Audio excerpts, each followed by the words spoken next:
Welcome to my channel the computer school. और error detection की third techniques आज हम लेकर आए हैं, जिसका नाम है चेकसम।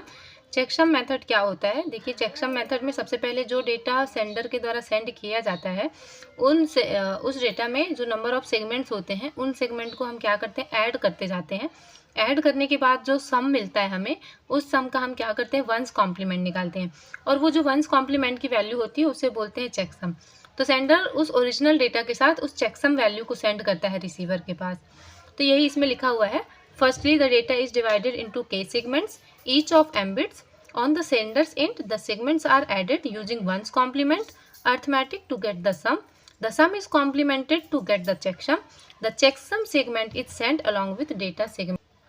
सेम इसी तरीके से रिसीवर साइड पे जब ओरिजिनल डेटा के साथ चेकसम वैल्यू मिलता है, तो रिसीवर साइड में क्या कैलकुलेशन होता है, रिसीवर उन नंबर ऑफ सेगमेंट्स को ऐड करेंगे, सम निकालेंगे और उस सम के साथ उस चेकसम वैल्यू को भी ऐड करके टोटल सम निकालेंगे।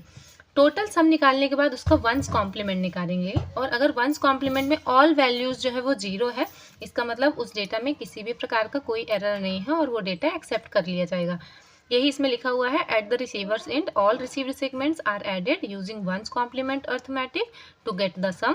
The sum is complemented. If the result is 0, the received data is accepted, otherwise discarded. Okay तो ये हम इस एग्जाम्पल से समझते हैं कि किस तरीके से कैलकुलेशन होता है चेकसम में। देखिए, ये ओरिजिनल डेटा है।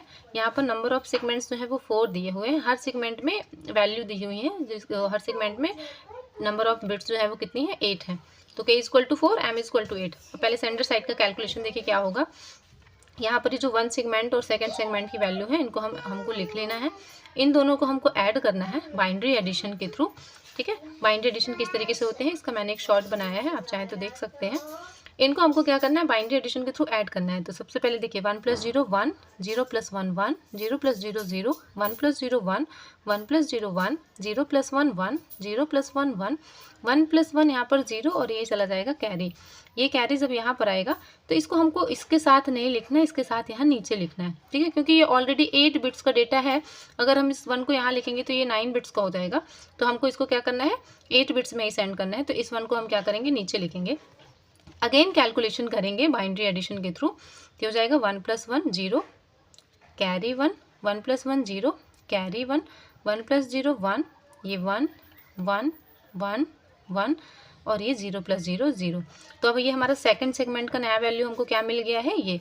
अब इस सेकंड सेगमेंट की वैल्यू के साथ हम क्या करेंगे, इस थर्ड सेगमेंट की वैल्यू को हम ऐड करेंगे। ठीक है, अगेन बाइनरी एडिशन परफॉर्म करेंगे इस वैल्यू के साथ थर्ड सेगमेंट की वैल्यू। तो यहाँ पर देखिए, 0 + 0 0, 0 + 0 0, 1 + 1 0 कैरी 1, 1 + 1 0 कैरी 1, 1 + 1 0 कैरी 1, 1 + 1 0 कैरी 1 और ये 0 + 1 1, 1 + 1 0 कैरी 1 और ये हो जाएगा 1 + 0 1। तो ये हमको मिल गया थर्ड सेगमेंट का वैल्यू। अब इस थर्ड सेगमेंट की वैल्यू के साथ हम क्या करेंगे, इस फोर्थ सेगमेंट की वैल्यू को ऐड करेंगे। ठीक है, तो ये है हमारा फोर्थ सेगमेंट की वैल्यू। अब हम फिर से इसमें बाइनरी एडिशन परफॉर्म करेंगे। 0 + 0 0, 0 + 0 0, 0 + 1 1, 0 + 0 0, 0 + 0 0, 1 + 0 1, 0 + 0 0, 1 + 1 0 और ये कैरी 1। ये कैरी 1 यहाँ पर आया तो देखिए फिर से हमारा जो डेटा है ये 9 बिट्स का हो गया। तो हम इसको इस 1 को क्या करेंगे, अगेन यहाँ पर लिखेंगे और फिर से बाइनरी एडिशन परफॉर्म करेंगे। तो जब हम बाइनरी एडिशन परफॉर्म करेंगे तो हमें ये मिलेगी, ये वैल्यू हमारी क्या कहलाएगी, सम कहलाएगी। तो ओरिजिनल डेटा के साथ हमको टोटल सम मिल गया। अब इस सम का हमको क्या निकालना है, वंस कॉम्प्लीमेंट। वंस कॉम्प्लीमेंट सबको पता है, जस्ट अपोजिट, अगर 1 है तो उसका 0, 0 है तो 1। तो हम वंस कॉम्प्लीमेंट करके ये निकाल लेंगे वैल्यू, जो वैल्यू इसको बोलते हैं क्या, चेकसम वैल्यू। अब ये डेटा जो है सेंडर साइड का हो गया। अब इस ओरिजिनल डेटा के साथ ये इस चेकसम वैल्यू को भी भेजेगा कहाँ पर, रिसीवर के पास। तो ऑलरेडी 4 सेगमेंट्स में था और ये 5वां चेकसम भी भेजा जाएगा। ठीक है, सेंडर की साइड से। अब रिसीवर के साइड के कैलकुलेशन देखिए क्या होगा। रिसीवर की साइड भी सेम कैलकुलेशन होगा। पहले वो नंबर ऑफ 1 सेगमेंट और 2 सेगमेंट की वैल्यूज़ को ऐड करेगा। ठीक है, सेम इसी तरीके से जिस तरीके से हमने इसमें किया है। ये हमको नया सेकंड सेगमेंट का वैल्यू मिला। इस सेकंड सेगमेंट की वैल्यू में ये थर्ड सेगमेंट की वैल्यू को फिर से ऐड करेंगे तो हमको ये वैल्यू मिलेगा। इस वैल्यू के साथ हम ये फोर्थ सेगमेंट का वैल्यू ऐड करेंगे तो हमें ये वैल्यू मिलेगा। ठीक है, ठीक है। देखिए ये यहाँ पर भी यही सेम वैल्यू मिली है जो हमको सेंडर साइड के सम में मिली थी, और यहाँ पर भी हमको इतना कैलकुलेशंस के बाद मिली है। लेकिन रिसीवर की साइड पे क्या होगा कि इस सम के साथ ये जो चेकसम वैल्यू सेंडर के साथ भेजी गई है, इस चेकसम वैल्यू को भी ऐड करेंगे। ठीक है, ये जो सम निकला है इसके साथ हम क्या करेंगे, इस चेकसम वैल्यू को भी ऐड करेंगे। जब हम ऐड करेंगे तो हमें टोटल सम क्या मिलेगा, ये मिलेगा, है ना। बाइनरी एडिशन के थ्रू देखिए 1 + 0 1 1 1 1 1, तो हमको ये सेंडर की साइड रिसीवर की साइड पे टोटल सम क्या मिला, ये। अब इस सम का हम क्या निकालेंगे, वंस कॉम्प्लीमेंट। जब हम वंस कॉम्प्लीमेंट निकालेंगे तो अगर ऑल वैल्यूज 0 है, इसका मतलब वो जो डेटा है वो एरर फ्री है और डेटा एक्सेप्ट कर लिया जाएगा। और अगर इसमें से कहीं पर भी 1 आ जाता, इसका मतलब ये इसमें इस डेटा में कहीं ना कहीं कोई एरर था। ठीक है, तो जब हम इसका इस सम का वंस कॉम्प्लीमेंट निकालेंगे तो यहाँ पर हमको ऑल जीरोज मिल जाएंगे, इसका मतलब ये जो डेटा है ये एरर फ्री है। तो इस तरीके से चेकसम मेथड में हमको कैलकुलेट करना पड़ता है सेंडर और रिसीवर की साइड। जो डेटा दिया हुआ है उन सेगमेंट्स को हम ऐड करते जाएंगे। अगर 8 बिट्स से ज़्यादा डेटा एक्स्ट्रा हो रहा है तो उसको हम अगेन कैलकुलेट करेंगे, सम निकालेंगे, सम के बाद वंस कॉम्प्लीमेंट निकालेंगे। वो जो वंस कॉम्प्लीमेंट निकालेंगे उसको सेंडर साइड पे क्या बोलेंगे, चेकसम। इस ओरिजिनल डेटा के साथ इस चेकसम वैल्यू को सेंड करेंगे।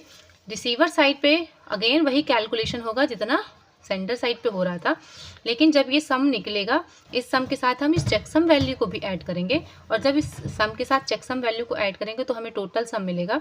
उस टोटल सम का हम अगेन वंस कॉम्प्लीमेंट निकालेंगे, और अगर वंस कॉम्प्लीमेंट में ऑल वैल्यूज 0 हैं तो वो डेटा जो है वो एक्सेप्ट कर लिया जाएगा। इसका मतलब उसमें किसी भी प्रकार का कोई एरर नहीं है। ठीक है, तो आई होप आप लोगों को क्लियर होगा चेकसम मेथड। अगर आपको कुछ डाउट हो तो आप कमेंट करके पूछ सकते हैं। और ये एक क्वेश्चन है यहाँ पर आपकी प्रैक्टिस के लिए कि ये 2 सेगमेंट्स में डेटा दिया हुआ है, आपको चेकसम मेथड का यूज़ करके बताना है कि ये जो डेटा है ये एरर फ्री है या इसमें किसी भी प्रकार का एरर है। ठीक है, तो आप हमें कमेंट करके बता सकते हैं। और अगर आपको वीडियो अच्छा लगा तो वीडियो को लाइक कीजिए, चैनल को सब्सक्राइब कीजिए। Thank you.